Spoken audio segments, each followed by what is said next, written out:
గవర్నమెంట్ది తప్పంటే anti national అంటారు, స్టూడెంట్స్ది తప్పంటే paid artist అంటారు.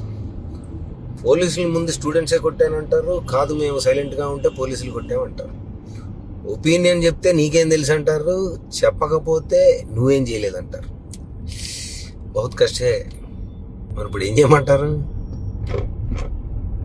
చెప్పండి.